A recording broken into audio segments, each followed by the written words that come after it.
What's up, y'all, and welcome back to Found Bytes, a game review series. My name is Brian, and I'll be your host. If you don't know about us, we're all about finding and testing out small, high-quality video games. And this week is another Tales and Sales episode, where we do a quick rundown of some first impressions for 5 small games, and then highlight some games from our discussion catalog that are currently on sale on major platforms. And without further ado, let's jump right in and talk about a game called Rad. This is available for PC and all major consoles. I put in maybe like 2 or 3 hours, somewhere in between there in this game. This is a 3D action roguelike game. It's made by Double Fine, and we've talked about Double Fine before. They made Headlander, as well as some classic games like Psychronauts and Grim Fandango. So the game is based a lot about radiation. Like the world, there's radiation that goes on. Enemies are kind of mutated. A lot of your upgrades are based on mutating yourself, which is pretty cool. So it's very matter-of-factly about that, which is very Double Fine. But it's a typical roguelike, like you would expect. You're in a given area, you have to clear all the enemies. You wind up getting keys and accessing bosses and then advancing to like another area in another level. And your character starts with like a melee weapon, but then as you upgrade and get mutations, it allows for pretty cool powers and combinations. There's some currency that you can choose to spend on sort of limited upgrades, or you can bank it so that your next character or your next run can get that currency, which is pretty cool. But basically you just go until you die, and then you might wind up getting access to different characters or different classes or things like that. I think the game really has a fun vibe, but it's definitely not my genre. I'm probably not going to get back to that. I've talked about how roguelikes are not really my thing. If you're into that, this is definitely a game with a lot of character. Double Fine is a really great studio, so maybe you want to check that out. Next up is a game called Gravity Circuit. This is available on PC, PS4, and 5, and Switch, so not on Xbox. I put maybe 1 to 2 hours into this game. I definitely wanted to put in more. It's a 2D action platformer, so it is definitely a big ode to Mega Man and Mega Man X games. Really a different kind of take on this because you have like a grappling hook, and it's really cool. It's different. It takes time to get used to using it. In the beginning, it felt a little rigid to me, but I think after a while, it'll get pretty comfortable. The game is a pretty tough challenge. There's a little bit of collecting going on. It's not a game that grabbed me like I would expect it to. I definitely was a lot more into Bat Boy, which came out recently. This is also a recent release, but it's just not pulling at me.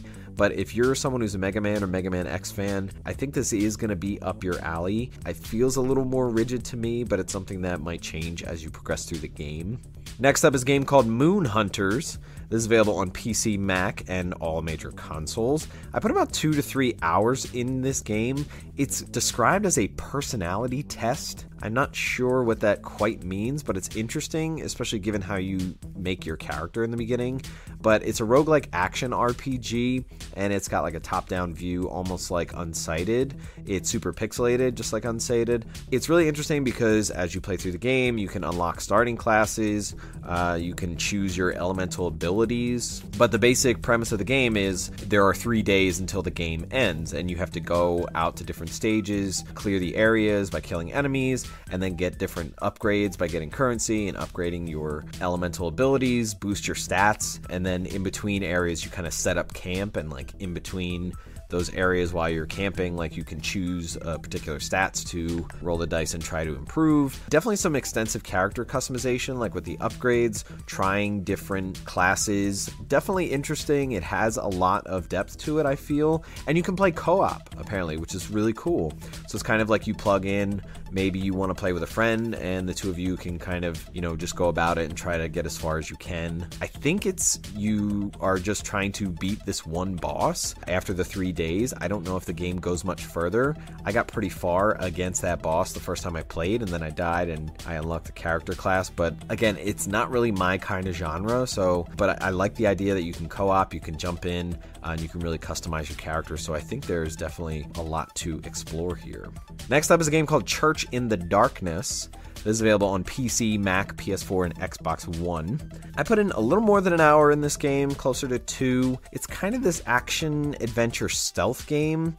The premise is really interesting because you're basically trying to infiltrate a cult, and you're trying to, figure out what happened to a couple characters. What you're doing is kind of progressing through these levels, trying not to get noticed by certain characters that are on patrol, and you can see like their sight lines, so definitely very stealth there.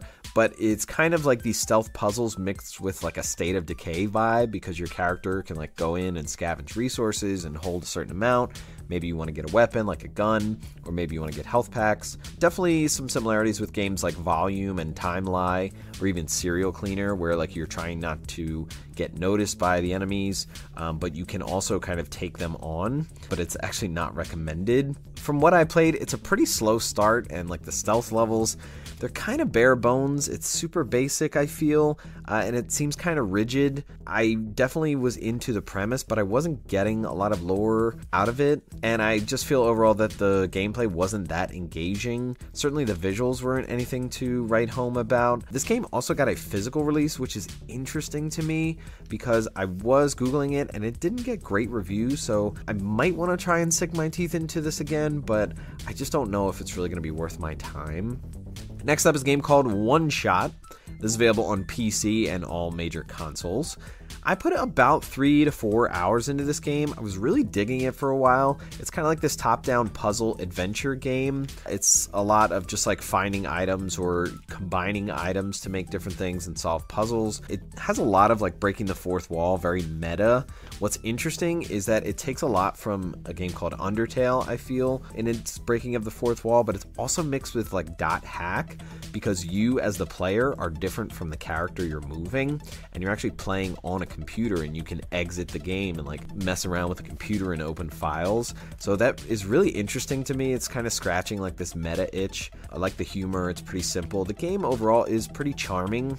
The dialogue is nice. It is pixelated, but the premise is you're basically a cat character, and you're carrying around a light bulb. It's really unique. I feel like this is a really interesting game, and I might spend some more time with it, and we might actually see it on a future episode potentially. All right, let's get into some sales.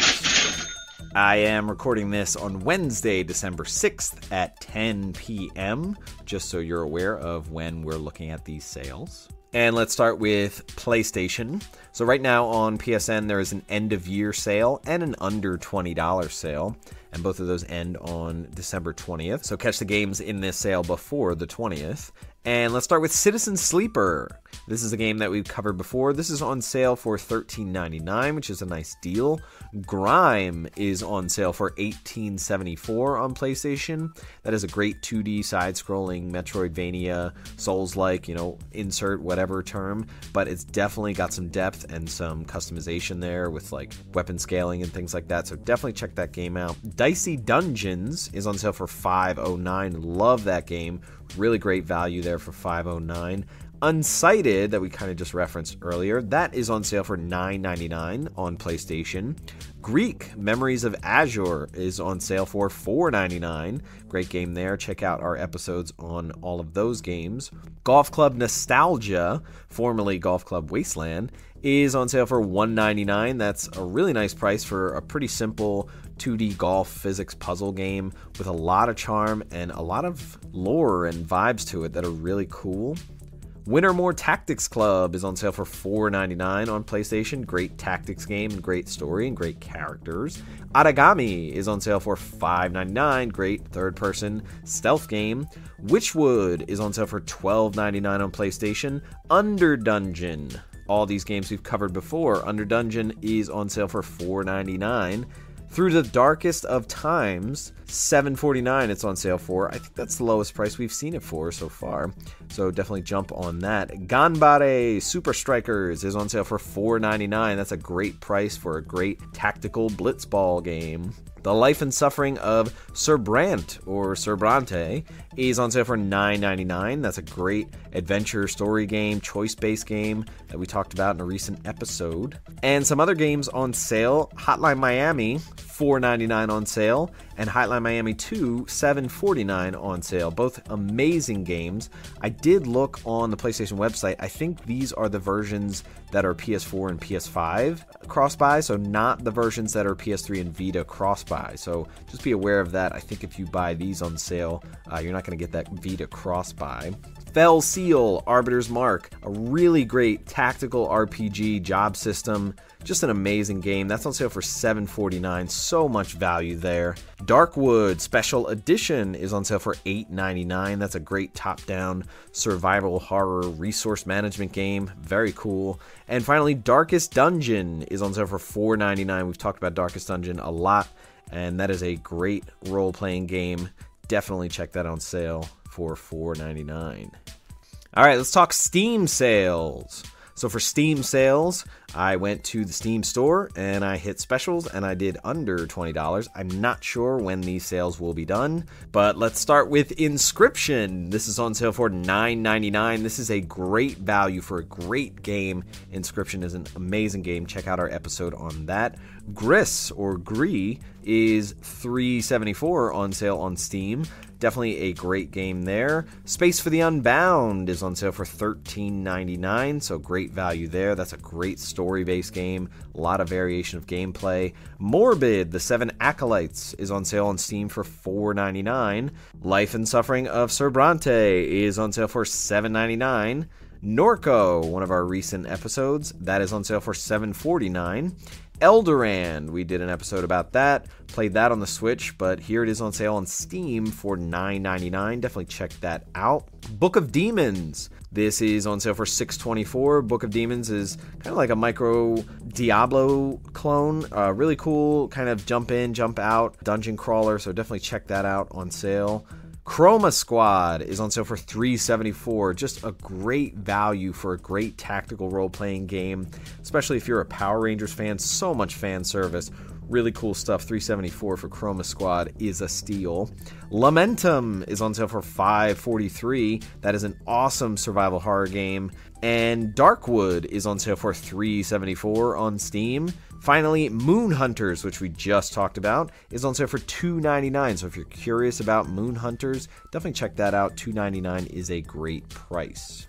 And then finally, Switch sales. And for Switch sales, I go on the Switch and I go to eShop and hit great deals. And what's different about these is that each of these has a specific number of days left on sale. And there's not that many that we picked out for today.